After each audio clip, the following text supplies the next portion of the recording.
Salam hamba, salam sejahtera, istri, anak-anak, cucu, menantu, dan kerabat terdekat. Mudah-mudahan kita dalam keadaan sehat selalu. Kita teruskan ngobrol-ngobrol, bincang-bincang sekitar agama, budaya, sejarah, pengalaman, dan sebagainya. Sebagai bentuk kepedulian dan kongsi ilmu pengetahuan. Untuk kita terus meneruskan kehidupan dengan penuh kesadaran, penuh kebijaksanaan, kepintaran, dan memanfaatkan pengalaman-pengalaman orang lain yang lebih tua, yang lebih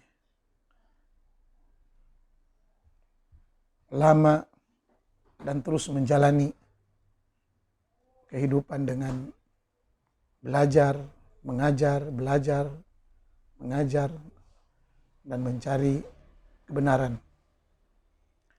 Hari ini saya coba mengupas tentang hiburan ahli Mekah, hiburan orang Mekah, baik mukimin ataupun penduduk aslinya pada tahun 1975. Ini pengalaman. Berkaitan dengan hiburan, seperti yang saya jelaskan sebelumnya bahwa kota Mekah keseluruhannya, utara, selatan, timur, barat, baik itu Al-Ma'la, Al-Hujun, Al-Misfalah, Nakasa, Kudai, Jiyad, Jiyad Masafi, Al-Falq, Jarwal, Zahir, semua pelosok hampir dipenuhi oleh para pendatang. Bukan Arab asli, bukan Quraisy, bukan Qahtan, bukan Ghamdi yang dari Arab-Arab Tulen, bukan. Rupanya Mekah pada tahun 1975 dipenuhi hampir keseluruhannya oleh bangsa Indonesia dengan membentuk bait-bait seperti bait Jawa, bait Mandura, bait Samara, Semarang, bait Bugis, bait Makassar, bait Indragiri, bait Garut, Sukabumi, Bandung, Jakarta, Banjar, Empenan, dan hampir seluruh wilayah Indonesia penduduknya ada di Mekah. Asy, Aceh, Batubara, Syekh Batubara. Belum lagi dari Malaysia seperti Kelantan, Perak, Kedah, Selanjur, Selangor. Itu sudah ada di Mekah. Mungkin mereka pergi untuk haji, begitu waktu itu masih belum era penyatuan Abdul Aziz, masih lagi zaman Ashraf yang masih longgar, siapa saja bisa datang. Tapi yang paling banyak, yang paling ketara itu dari Thailand, Fatani, Thailand Selatan. Dan hari ini pun masih banyak, padahal Thailand sebuah negara yang maju, kaya raya, terkenal, dan menjadi tempat haji dan umroh kunjungan orang Arab ke Thailand. Bahkan Thailand hari ini diakui dunia sebagai negara tercantik, terindah, teraman, ternyaman. Tapi masih banyak orang Fatani di Saudi. Di mana-mana ada Fatani, di Misfalah, di Falq, di Syib Ali, Syib Amir, penuh dengan orang Fatani. Thailand. Filipina malah jarang kelihatan. Kemudian orang yang dari Rusia, Igor, Kazakhstan, Turkmenistan, Bukhari, negara yang Tantan, itu banyak. Syekh Muhammad Bukhari, Imam Bukhari, sekarang ada saki-bakinya di Madinah. Begitu lagi dari Indonesia itu dari Banten. Di antaranya putra kepada Syekh Tahir Banten, ada namanya Muhammad Saleh Banten. Pernah menjadi menteri haji di era Muhammad bin Salman. Begitu juga Bait Fadin, Padang, Bait Minangkabau dari Indonesia. Dan ada lagi yang paling banyak dari Bangladesh dan Burma. Bangladesh dan Burma. Kemudian dari Afrika itu dari Nigeria dengan berbagai kabilahnya. Fallata, Tandibawi, Hausawi. Dari Turki ada, dari Iran ada, dari Mesir, Misri, Damanhuri, Dumyat. Selalu dinisbahkan ke asal kampung halamannya. Dari Palestina, Ghazawi, dari Gaza.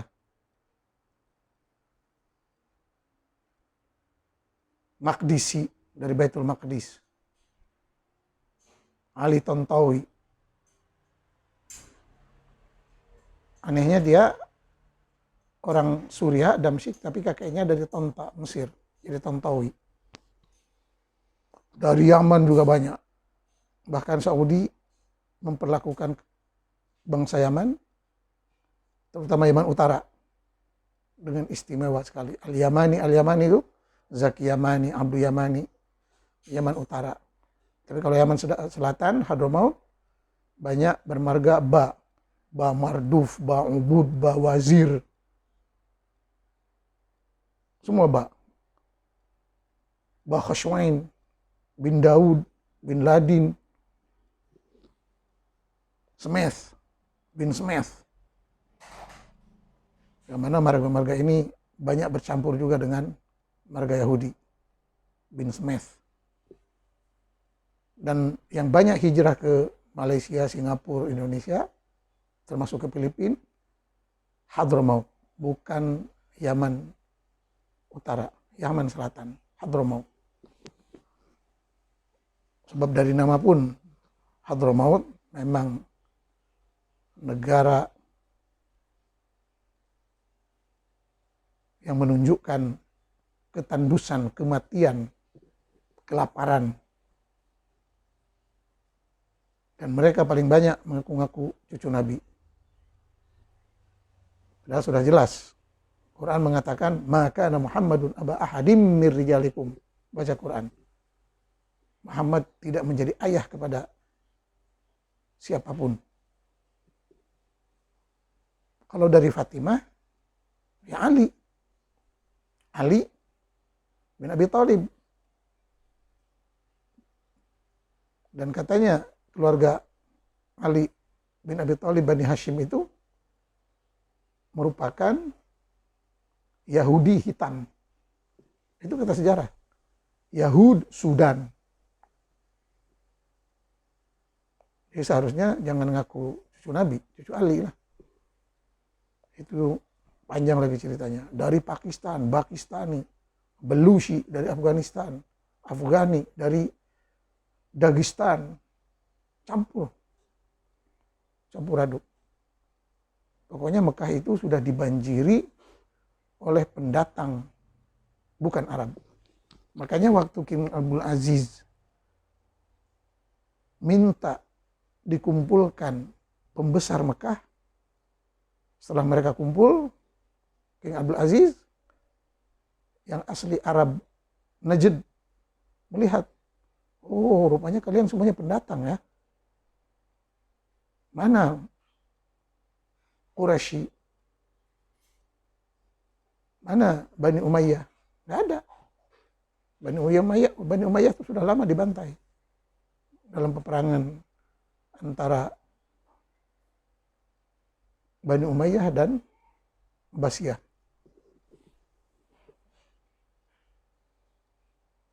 Jadi pas Abdul Aziz melihat pembesar Mekah itu dari India, Sindi, Pakistani, Jawi, dan orang-orang pendatang, di situ Abdul Aziz menunjukkan taringnya. Dia bilang, kalian rupanya bukan Arab asli, semuanya pendatang. Kalian mesti taat padaku, taat setia padaku, loyal padaku. Kalau tidak, aku akan hantar balik kalian ke negara masing-masing. Sudah tentu para mukimin ini, para pendatang ini terkejut, takut, menggeletar. Akhirnya mereka menyatakan taat setia. Oleh sebab itu, semua warga pendatang setelah pemerintahan Abdul Aziz dan seterusnya sampai ke bin Salman, tidak ada suara. Hanya bilang, sami'na wa ata'na.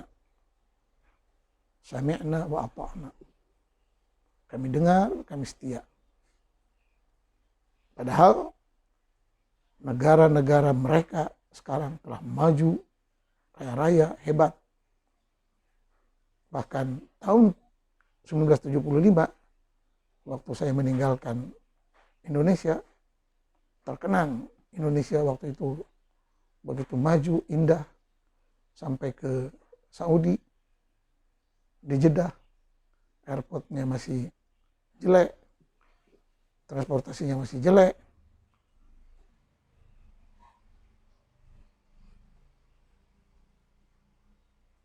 Semua sistem kehidupan pun, TV masih lagi, televisi masih lagi hitam putih.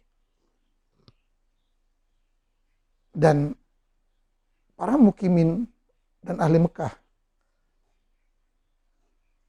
yang ada itu masih sangat mengharapkan kedatangan jemaah haji yang membawa rezeki, membawa oleh-oleh, membawa hadiah. Ini sebelum Saudi membuka sumber-sumber minyaknya dan menjadi kaya raya karena minyak, dengan ditemukannya beberapa ladang minyak oleh syarikat Amerika yang hari ini dipanggil Aramco. Aramco yaitu syarikat gabungan Amerika Arab untuk mencari gali minyak-minyak yang ada di Saudi. Dan dari situlah Saudi menjadi negara yang kaya raya atas jasa orang Amerika. Begitu juga contoh-contoh di semua negara Islam. Mempunyai kekayaan, mempunyai sumber alam, tapi tidak ada kemahiran mencari gali, mengolah, menjadikannya sesuatu yang berguna, bermanfaat. Sebab semuanya perlu ilmu dan teknologi yang dikuasai oleh Barat dan tidak ada di negara Islam.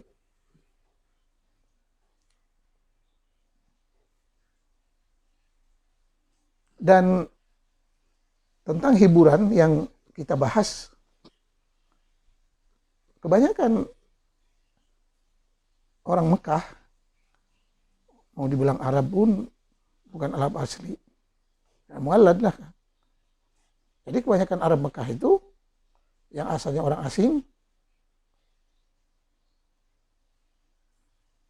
hiburannya hanya nonton TV dan radio.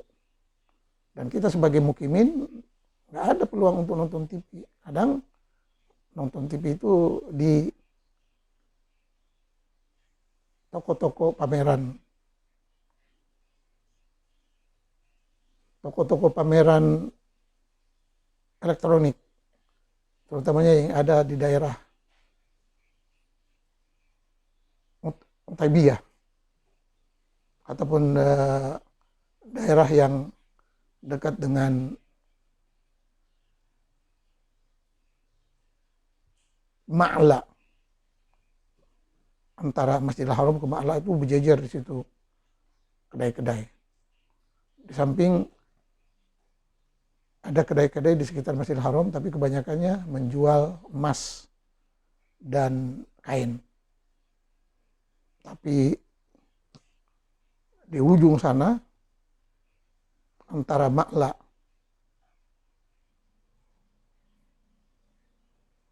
dengan Masjidil Haram, di situ banyak kedai, toko, radio, TV. Dan yang paling tenar itu kita lihat tonton Al-Musa'arah Al-Hurrah, Al-Musa'arah Al-Hurrah. Gulat.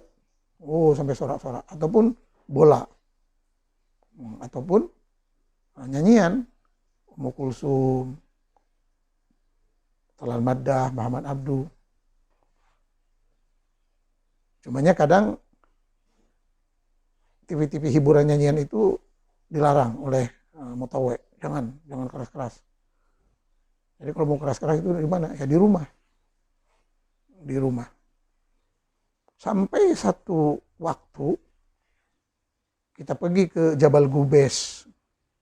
Rumah-rumah di Jabal Gubes. Jabal Abi Qubais. Dekat Masjidil Haram.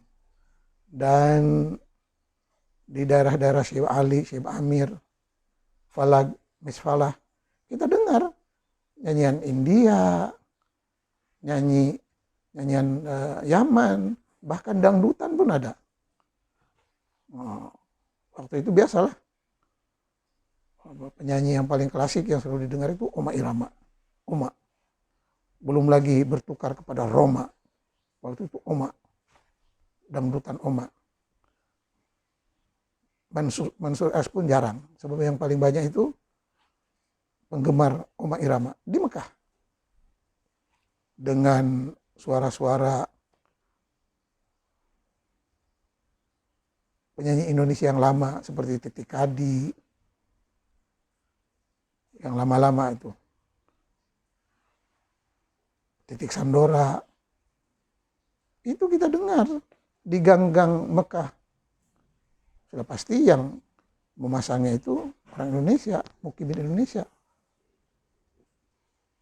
Sedangkan mualad Indonesia, Pakistan atau lain yang lahir di Mekah, terutama generasi kedua ketiga, mereka dengan nyanyian-nyanyian Arab, terutama dari Mesir, dari Lubnan. Kalau dari Mesir itu yang paling terkenal Ummu Kulsum. Wow, di setel. Bahkan nyanyian Ummu Kulsum itu di Syekh Ali biasa di setel. Nyanyian Ummu Kulsum. Padahal sejengkal ke sana itu Masjidil Haram. Jadi orang Mekah memang sangat gemar dengan hiburan. Dan itu sejarahnya panjang. Yang menghidupkan Masjidil Haram dengan ma'had tahfidz di Haram itu, yang menghidupkannya pendatang yang mencari ilmu dari orang India, orang Pakistan, Bangladesh, Yaman. Orang Saudi paling seminggu sekali untuk Jumatan ataupun Lebaran, Idul Fitr, Idul Adha. Idul Adha penuh dengan jemaah haji, orang Saudi nggak turun. Bahkan saya hampir 15 tahun di Saudi tidak pernah merayakan Idul Adha di Masjidil Haram. Sebab waktu itu ada di Armina, Arafah, Muzdalifah, Mina. Arafah, Muzdalifah, Mina. 15 tahun. Arafah, Muzdalifah, Mina. Tidak pernah tahu tentang Idul Adha. Sebelum kami sibuk mengerjakan haji. Arafah, Muzdalifah, Mina. Dan hampir semua jemaah haji tidak merayakan. Kemudian dari Arab-Arab lain pun tidak berapa penting menyambut Idul Adha, Id Kurban, Raya Kurban. Tidak seperti di negara-negara mayoritas Islam, sibuk dengan menyembelih itu, nyembelih ini. Kurbannya orang Mekah, ya di Jabal Kurban itulah. Orang Saudi pun tidak sibuk. Kemudian kesininya baru setelah mendapat berita orang Islam itu raya kurban, sibuk menyembelih, dia pun ikut. Dulu nggak ada. Yang paling sibuk menguruskan ibadah kurban orang Indonesia, Melayu ataupun Nusantara. Termasuklah Pakistan, Bangladesh. Tapi di Saudi tidak. Orang Saudi hanya merayakan kurban di musim haji, itu pun kebanyakannya jemaah haji. Sementara Idul Fitri pada tahun 1975, disitulah kami ingin ke Masjidil Haram itu sebab ingin merayakan. Hampir semua kota Mekah sibuk ingin sembahyang di Masjidil Haram, sembahyang Id di masjid. Tidak ada yang mencari pelataran. Semuanya di Masjidil Haram. Dan ada lagi satu yang unik, yang mana waktu itu para wanita orang Mekah, terutama orang Mekah, generasi mungkin ketiga, keempat, itu perempuannya semuanya berpakaian cantik, berhias. Kecuali para mukimin yang pendatang dari negara-negara mayoritas Islam. Tidak mau buka muka. Padahal orang Mekah sendiri merayakan Idul Fitri itu, terutamanya yang perempuannya, dengan membuka kecantikannya semua. Dan orang suka. Baru setelah ajaran Wahabi makin berkuasa, makin perkasa, semuanya suruh ditutup. Jadi mula menetapkan agama itu setelah bangkitnya ajaran Wahabi, ajaran Salafi, ajaran halal haram, ajaran Yahudi Ortodok. Ajaran Wahabi itu mengambil dari ajaran Yahudi Ortodok. Kita lihat pakaian Ibn Baz, pakaian ulama-ulama Yahudi, persis haham Yahudi. Cuman haham Yahudi pakai seragam hitam dan putih. Yang ini putih dan merah, shimal. Tapi dulu Mekah, setahu saya pada tahun 1975 masih longgar. Dan yang mula ketat menutup itu hijab ini justru para pendatang jemaah haji dari belahan negara-negara mayoritas Islam. Saya sendiri pernah menyaksikan masalah aurat tidak aurat itu ikut mutawe. Depan mata saya melihat ada wanita Pakistan tawaf, memang cantik, bajunya rapi, tawaf. Mutawe itu ribut, ditutup badannya dengan sejadah. Padahal di tengah hari kawan itu kepanasan, tapi ikut aja. Itu waktu mula bangkitnya ajaran Wahabi dan berkuasa di Masjidil Haram. Pantang melihat wanita yang agak menggiurkan mereka, terus ditutup. Tapi kalau jemaah haji wanita itu nenek-nenek, tumpang camping sana sini, tidak dipedulikan, tidak ada aurat. Pada masa yang sama, ada jemaah haji Nigeria, wanita, masih muda. Dan tawaf. Ketiaknya nampak. Soal ketiak dalam mazhab Maliki tidak aurat. Allahu Akbar, tawaf. Mau tawek, tidak ada satupun yang sibuk mau menutupi wanita Afrika itu. Jadi masalah aurat tidak aurat itu patokannya adalah sur atau tidak sur, menggairahkan atau tidak menggairahkan. Inilah mantik orang sengit. Kalau aurat ya aurat saja. Dan itu tidak jauh beda dengan tindakan Umar. Umar menyuruh wanita berjilbab itu, menutup itu bagi yang sudah kawin dan wanita merdeka. Tapi kalau wanita itu hamba abdi, budak, khodimah, tidak boleh. Ada seorang hamba abdi mau pakai tudung, mengikut kebiasaan wanita bebas. Apa Umar buat? Umar pukul wanita itu.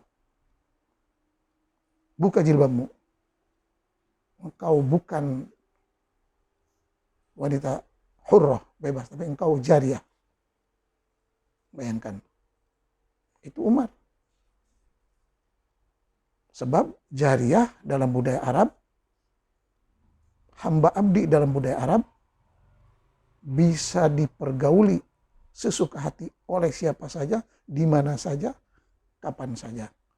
Dan seks memperlakukan jariyah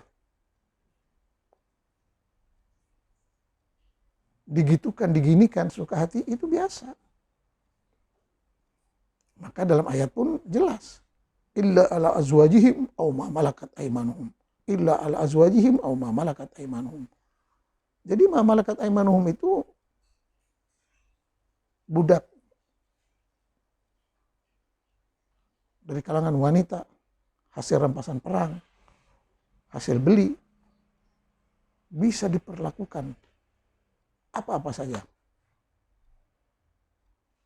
Padahal hari ini HAM, hak asasi manusia, memperlakukan semua manusia secara adil dan saksama. Dan ayat yang merendahkan kaum wanita ini, hari ini masih terus dibaca. Padahal dunia sudah berubah, sudah maju. Dan kita ada pada tahun 2024.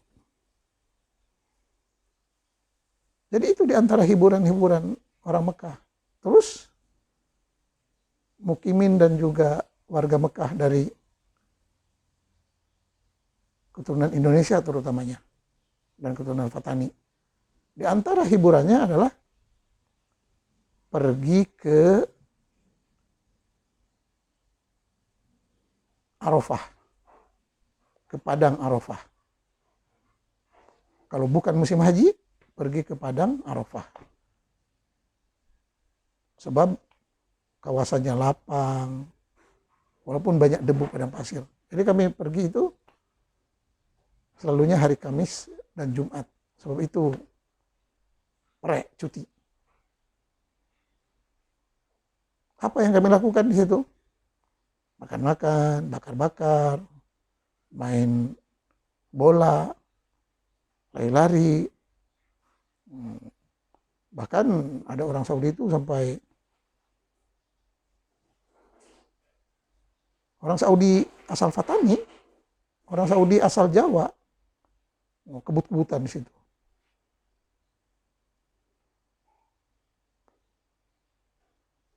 Dan dari mana kekayaan mukimin-mukimin itu? Ya kalau anak syekh, anak mutawif, anak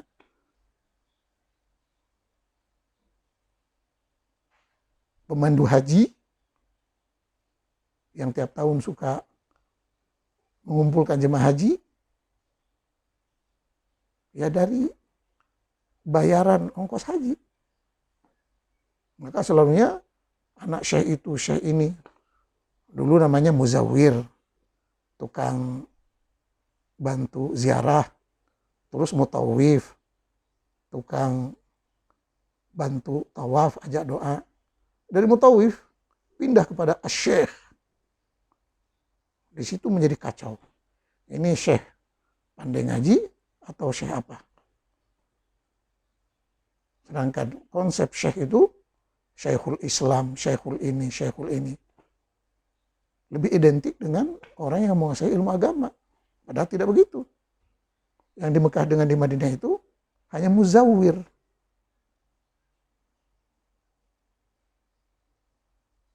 Tukang memandu ziarah.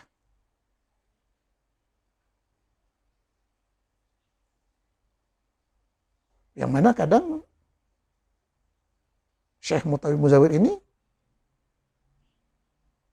hanya bisa doa. Tapi kalau tanya hukum hakamnya ini, apalagi ilmu-ilmu agama, fikih, tauhid, Quran, dia nggak bisa. Tapi orang asing, terutama yang datang dari Indonesia, udah melihat Syekh ini seperti ulama, karismatik. Nah ini menjadi salah kaprah. Banyak syekh-syekh Indonesia setelah haji kan dapat untung banyak. Dia hiburan. Kemana hiburannya? Ke Lubnan, ke Mesir, ada kalanya ke Turki. Hiburan, bahkan hiburan untuk ke Thailand pun ada, ke Singapura pun ada. Dan sekarang ditunjukkan kemana? Ke puncak. Ngapain ke puncak? Dakwah. Menyebarkan Islam. Semua tahu buat apa di puncak. Itu dari keuntungan dulu syekh-syekh haji dan umroh. Tapi umroh itu kadang bebas dulu. Yang paling penting haji, sebab paling lama. Untuk menguruskan Arafah, Muzdalifah, Mina. Dan kebanyakan syekh dan mutawif ini tidak pernah membimbing jemaah hajinya. Dia pun memberikan tugasnya kepada mukimin. Tolonglah. Padahal seharusnya dia membimbing betul-betul. Oleh sebab itu, bersyukur sistem muzawir, syekh, mutawif telah dihapuskan. Diganti kepada muassasah, bahkan Kementerian Haji yang menguruskan segalanya. Ini kenapa dulu Saudi tidak menganggap kalau jemaah haji dan umrah itu akan memberikan keuntungan yang dahsyat. Sekarang keuntungan haji dan umrah dari haji saja berbilion-bilion. Kemana? Ya ke amir-amir. Mulai itu banyak dulu mula-mulanya agak memprotes syekh-syekh dan mutawif-mutawif yang dari warga Arab bukan Arab, banyaknya dari Indonesia, dari Yaman, dari Pakistan, dari Bangladesh. Tapi karena mereka bukan Arab asli, tapi Arab mualad, tidak bisa berbuat banyak, tidak bisa mempertahankan haknya. Sebab kapan-kapan bisa dicabut warga negaranya. Saudi pandai. Sebab sangat ketara. Orang pendatang bahkan dijuluki oleh orang Saudi asli sebagai Torsul Bahri. Torsul Bahri itu orang buangan. Datang pakai kapal dari India, dari Indonesia, dari negara mayoritas muslim. Datang untuk pergi haji, kemudian gak mau balik. Sebab tujuannya ingin berdekatan dengan Ka'bah, Baitullah. Itu yang diulang-ulang. Padahal mana ada Allah punya rumah. Dia hanya istilah. Rumah Allah, masjid rumah Allah. Kuil rumah Tuhan. Candi rumah Tuhan. Itu budaya Arab. Kita ada rumah Tuhan kita sendiri. Kenapa mesti ikut-ikutan rumah Tuhan Arab? Dan itu semua aktivitas haji itu aktivitas yang dilakukan oleh Arab Badawi primitif, Wathani. Tradisi itu diteruskan. Tapi itu untuk Arab, bahkan untuk Arab Quraisy lagi. Sebab di Jazirah Arabia itu ada lebih kurang 26 Ka'bah. Betilos, rumah Tuhan. Biasa. Karena Islam munculnya di Mekah, maka Ka'bah inilah yang paling populer, yang paling terkenal. Lalu kita pula ikut-ikutan.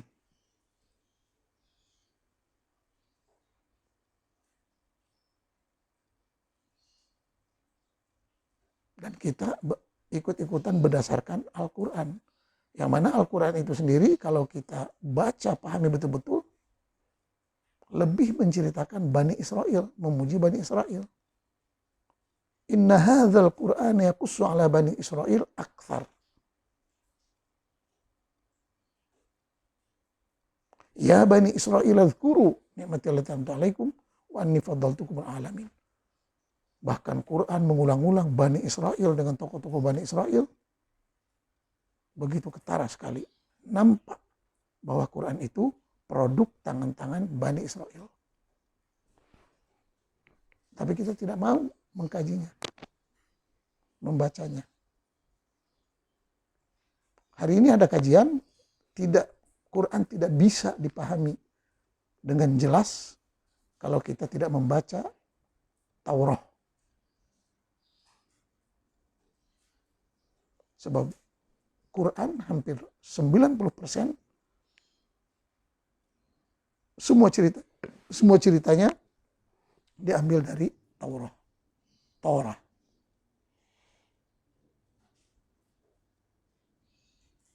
Dengan berbagai kitabnya. Mishnah, Midrashim, Apokrifa, Talmud Babili. Sekarang semuanya ada dalam bentuk PDF.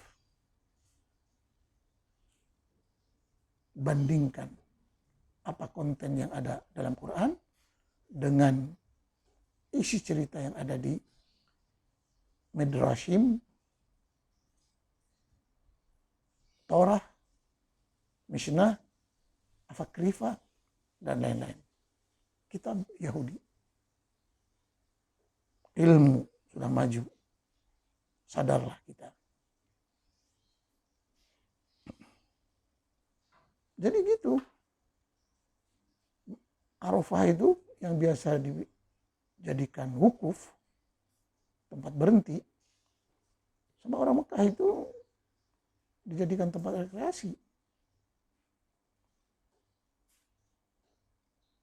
Bakar-bakar daging kurban, daging dam, main bola. Itu biasanya dari asar sampai isya.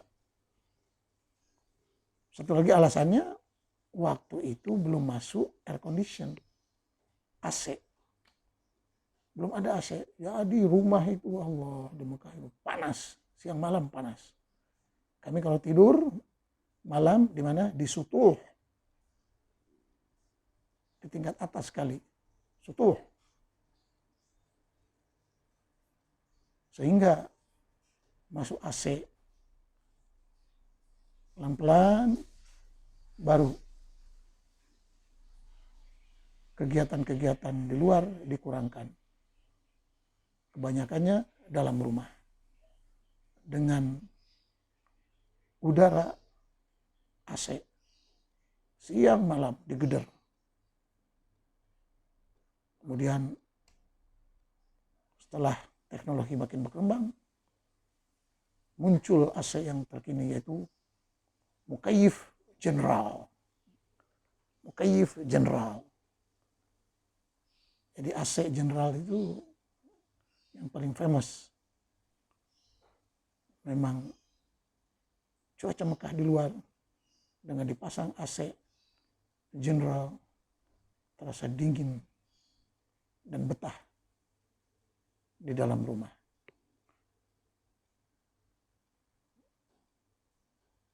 Tapi kalau yang murah memang AC yang lama, AC ala Pakistan.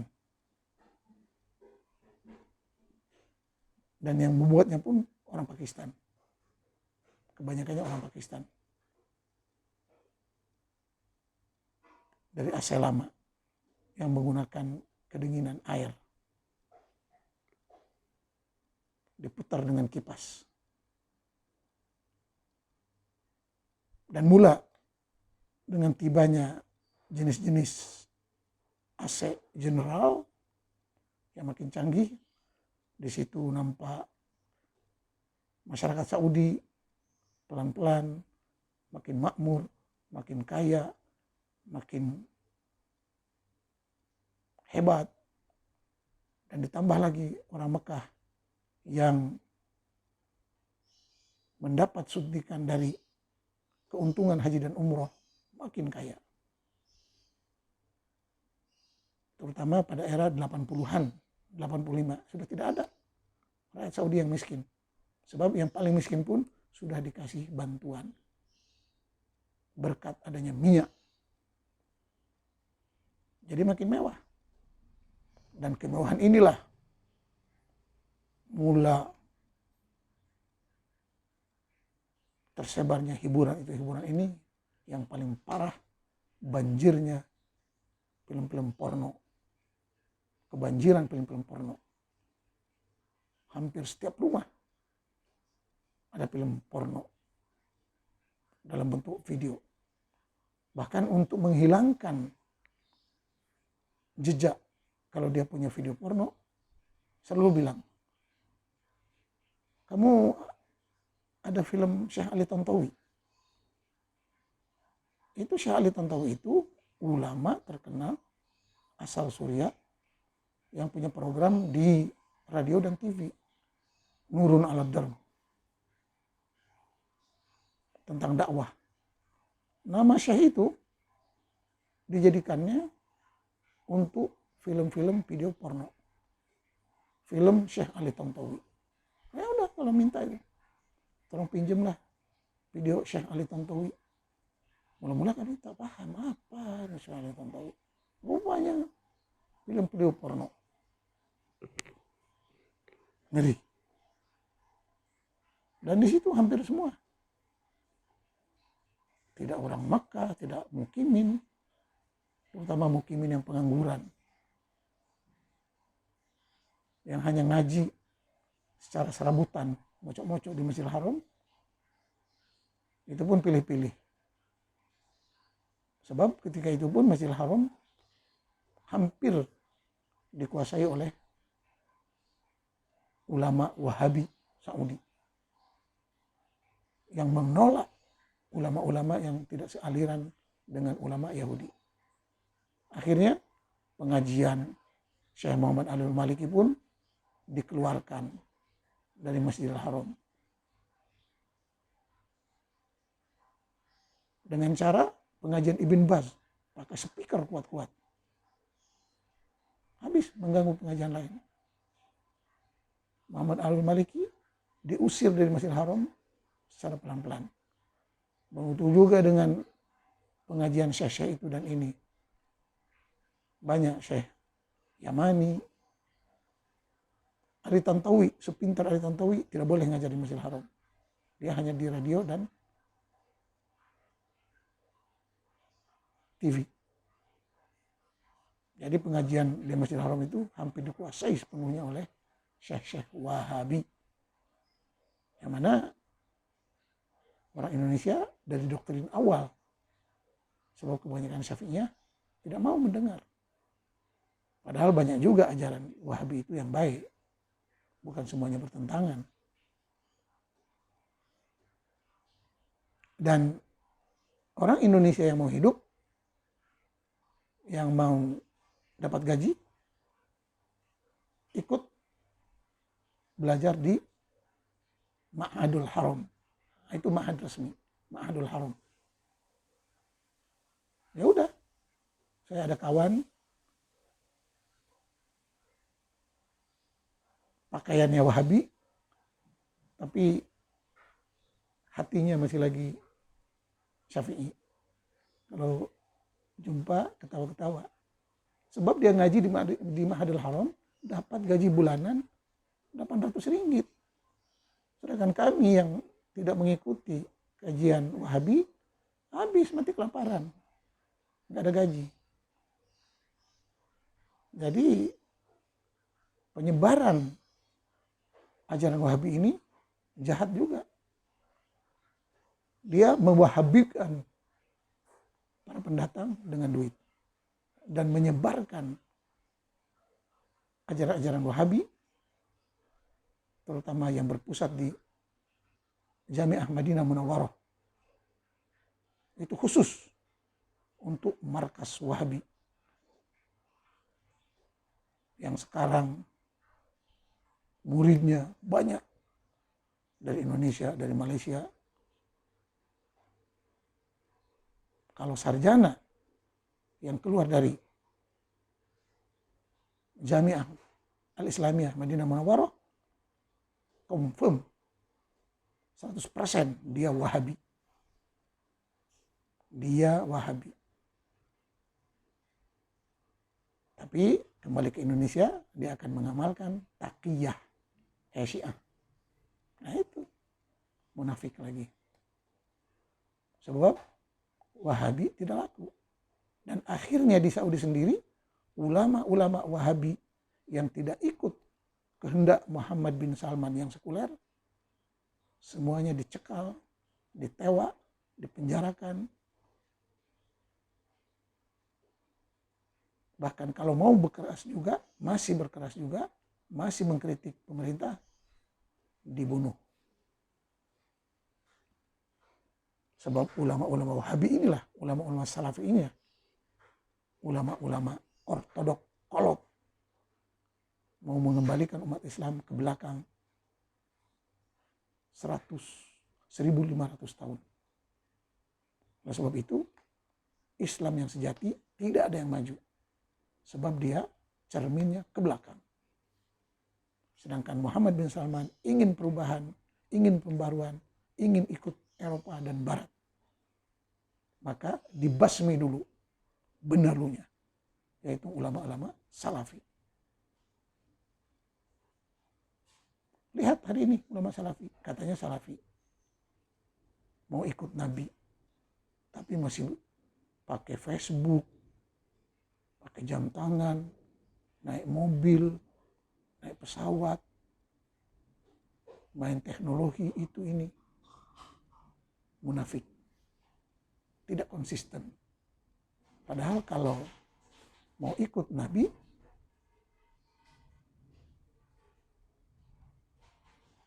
hidup di kemah, hidup penuh sederhana, hidup di rumah tanah liat, tin, naik unta, naik keledai. Jangan sok-sok Salafi, tapi petantang-petenteng naik pesawat. Yang diambil dari Salafi itu hanya jenggot dan cingkrang. Padahal tidak gitu. Di kalangan Arab sendiri, yang jenggotnya panjang itu dipanggil Abul Makanis, tukang sapu.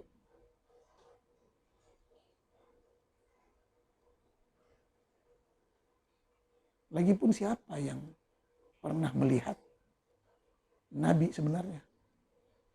Cerita Nabi baru ditulis setelah 100 tahun dari kematian Nabi. Tidak ada yang tahu. Aisyah sendiri berkata,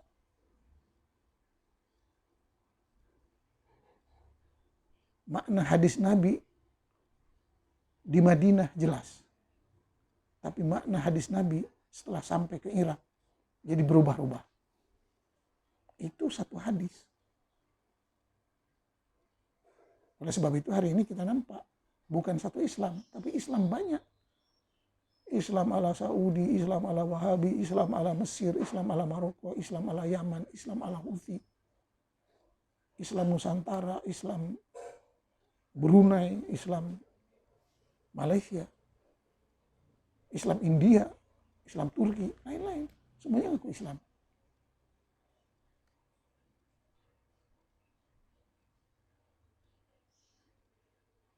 Tapi kalau mau tahu Islam, kuncinya mesti menguasai bahasa Arab. Sebab Quran hadis dalam bahasa Arab. Terus mempelajari peradaban, sejarah tamadun Arab. Dari sebelum Islam sampai ke zaman modern. Dan untuk memahami Quran, mesti paham dulu apa kandungan Injil, apa kandungan Taurat. Semuanya. Sebab Al-Imam At-Tabari dalam menjabarkan, menghuraikan Al-Quran, dia terus pergi ke cerita-cerita Israiliyat. Itu Imam Tabari.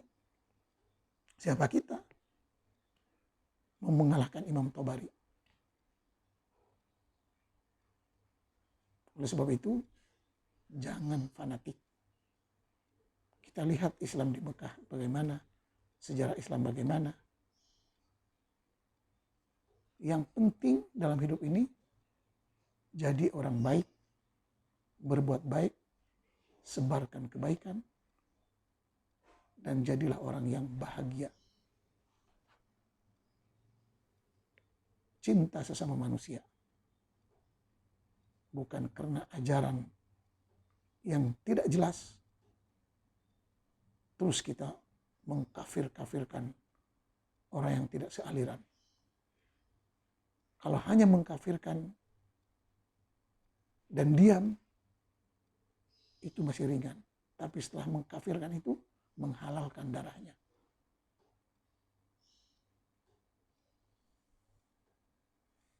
Dan bisa membunuh orang yang telah dikafirkan kapan saja, di mana saja. Dan ini sangat bahaya.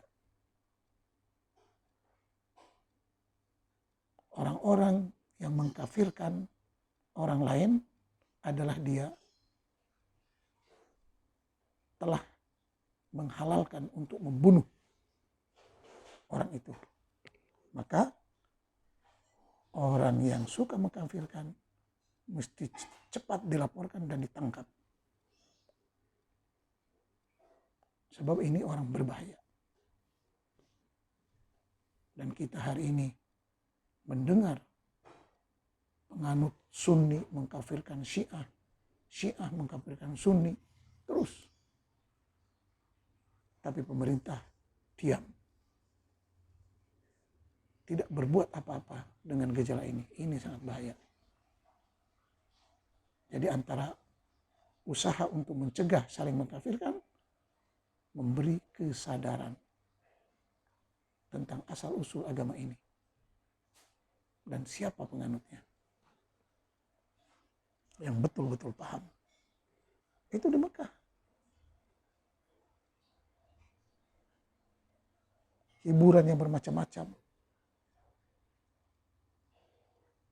Yang paling parah setelah dibanjiri video porno. Maka korban wanita, terutama jemaah haji, tiap tahun ada peristiwa yang aneh-aneh.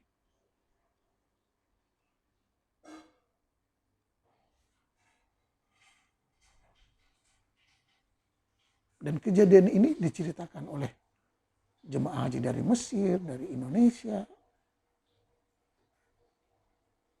dari Algeria.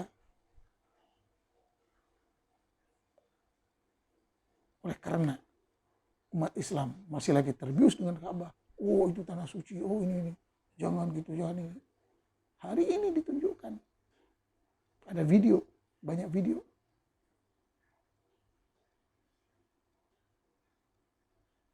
Tapi gitu, orang yang terbius otaknya masih lagi tidak akan percaya. Dulu tragedi-tragedi yang berlaku, terutamanya di Arafah Mina, kebakaran,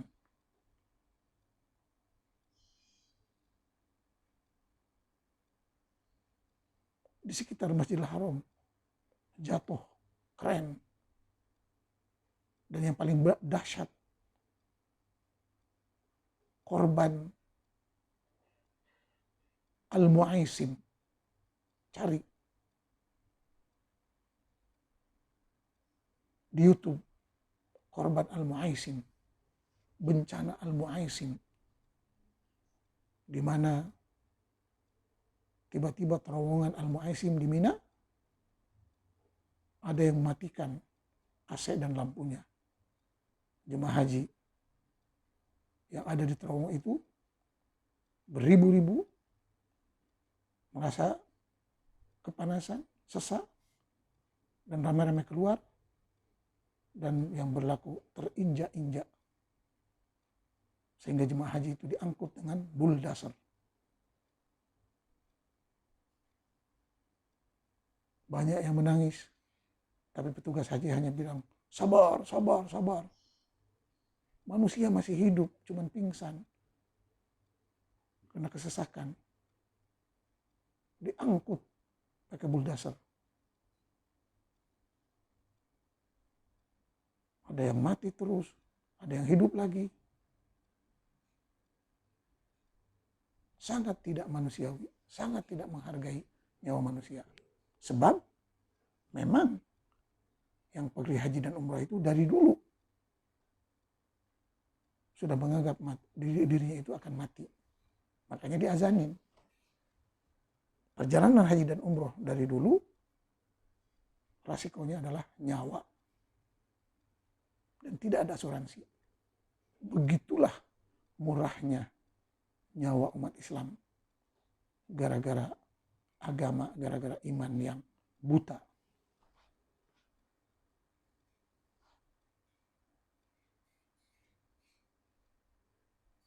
Seharusnya pengurusan haji dan umroh terus diperbaiki. Tapi tidak. Sebab memang jemaah hajinya pun lebih suka mati di Mekah daripada di tanah airnya sendiri. Padahal bumi ini bulat, sama. Dan Mekah yang ada sekarang pun masih dicurigai. Adakah asli atau tidak asli? Sebab banyak teori hari ini. Kalau Mekah itu adanya imma di Irak, atau di Jordan, Petra, atau di Syam, Syria, atau di Algeria, atau di Yaman, atau semuanya. Dan sejarahnya panjang. Tapi kebiasaan umat yang beragama itu malas berpikir. Dan kebiasaan manusia memang malas berpikir. Sebab berpikir itu capek. Buat penyelidikan itu capek. Penelitian itu capek.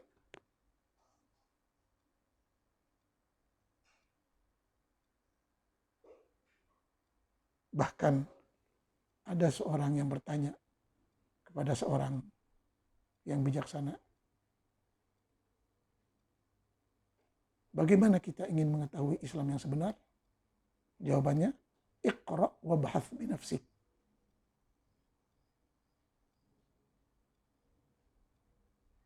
Baca dan teliti, selidiki buat kajian sendiri. Dan inilah yang saya lakukan. Belajar, mengajar, belajar, mengajar, belajar, mengajar. Terus tentang agama, budaya, peradaban, sejarah Arab Islam. Jadi muslim itu bukan mudah. Bukan hanya mengikut, bukan hanya meniru,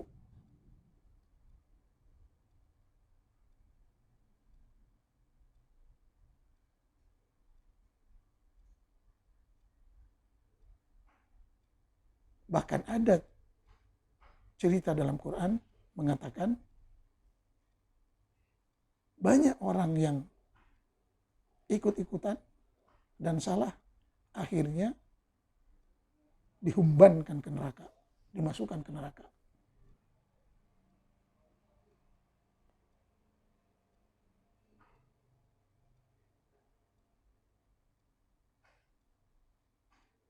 Dengan alasan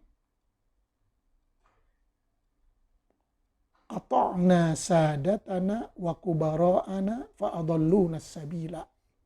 Baca ayat itu. Ata'na sadatana wa kubara'ana fa'adalluna sabila. Kami hanya mengikut tuan guru, habib-habib, kiai-kiai, ajengan-ajengan, ulama-ulama, tanpa menggunakan akal yang sehat. Akhirnya kami tersesat dan masuk neraka. Baca ayat itu baik-baik. Inna ata'na sadatana wa kubara'ana fa'adalluna sabila. Itu keluhan orang-orang yang beriman yang masuk neraka. Karena ikut guru, ikut kiai, ikut syekh, ikut ajengan, ikut habib, ikut itu, ikut ini, tanpa menggunakan akal waras.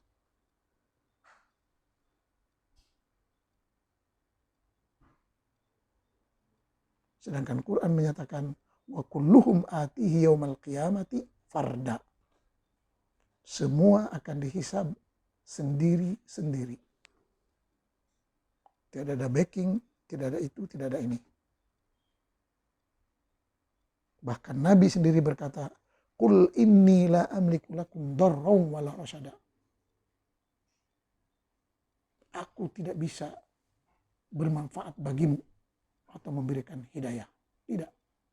Hidayah bukan dari Nabi. Makanya kenali Allah dengan akal. Quran juga menyatakan, "Qul inni la yujirani minallahi ahadun walan ajida min duni multahada." Katakanlah olehmu Muhammad, aku tidak bisa membela siapa-siapa. Termasuk anaknya, termasuk cucunya, termasuk yang mengaku-ngaku keturunannya. Ayat jelas. Inni la amliku lakum darran wala rasyada. La yujirani minallahi ahadun walan ajida min duni multahada. Begitu jelas. Begitulah keadaan di Mekah yang menghidupkan Masjidil Haram dan Masjidil Nabawi hanya para pendatang. Masjidil Haram, Masjid Nabawi pada pandangan mukimin dan orang Mekah yang merupakan generasi pendatang kedua, ketiga, keempat, tidak ada artinya. Tidak ada kehormatannya. Tidak ada apa-apa. Yang mengagung-agungkan Makkah dan Madinah hanya orang asing, orang bukan Arab yang terpengaruh dengan dongeng-dongeng dan sejarah bohong.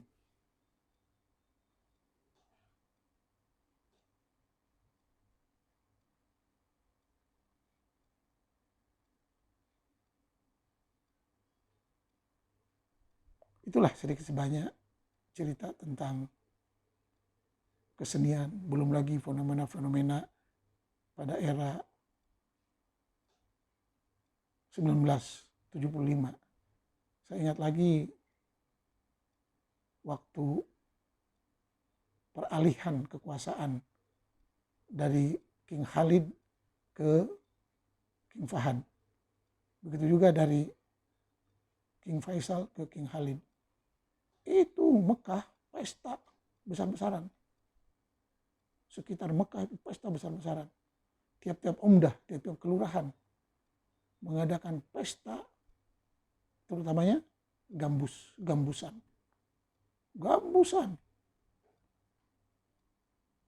Di depan Masjidil Haram. Waktu itu di Suges Saghir. Dibuatnya perkemahan-perkemahan yang dihiasi dengan lampu. Seluruh kota Mekah, setiap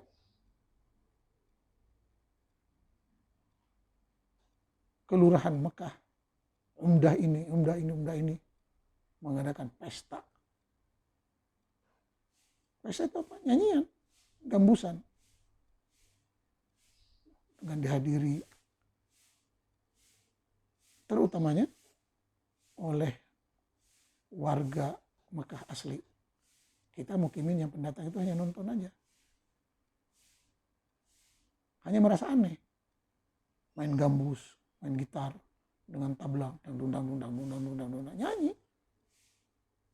Bukan nyanyian sallallahu ala Muhammad SAW. Bukan nyanyian salawatan. Nggak ada salawatan. Semuanya nyanyian tentang cinta. Nyanyian romantik.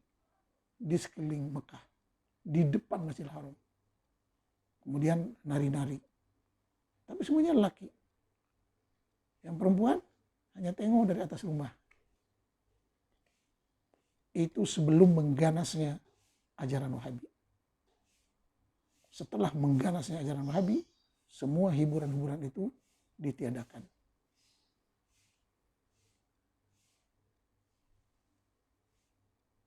Bahkan Mekah mau membangun stadium, terpaksa membangun di mana? Di luar kawasan haram. Jemaah haji bisa lihat dari Tanaim untuk buat umroh ke sana dikit ada lapangan sepak bola stadion Mekah. Sebab banyak pemain-pemain dari klub-klub Saudi yang lain menyewa pemain dari Brazil, Prancis, dan sebagainya yang bukan Islam. Sampai segitunya sekali.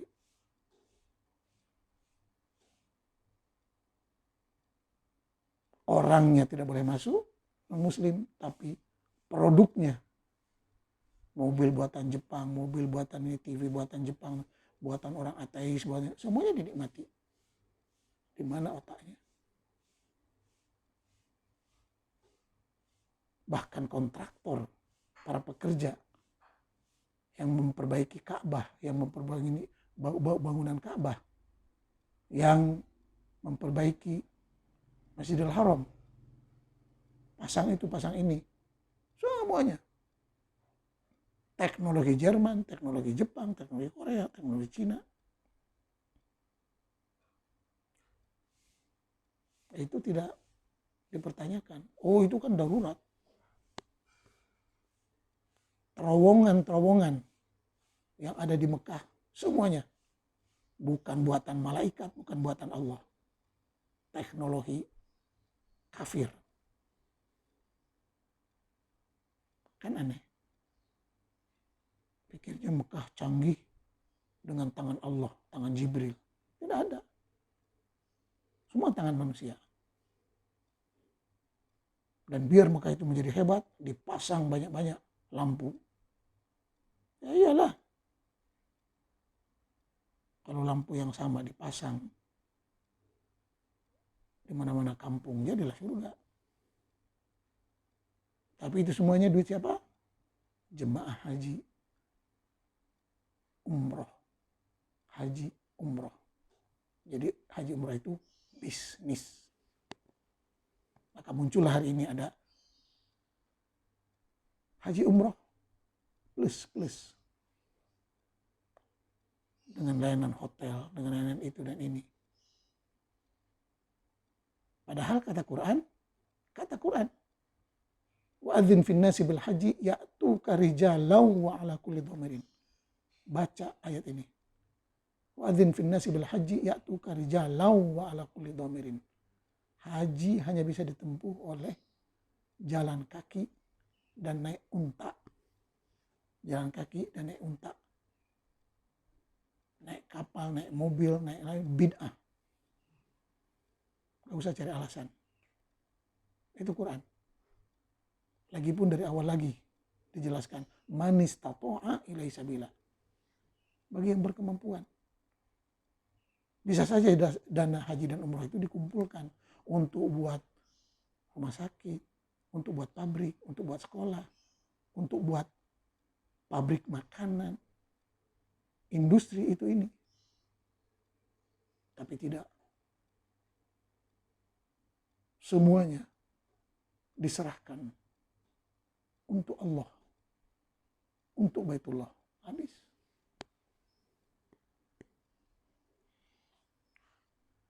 Semoga bermanfaat. Sekian, wassalam.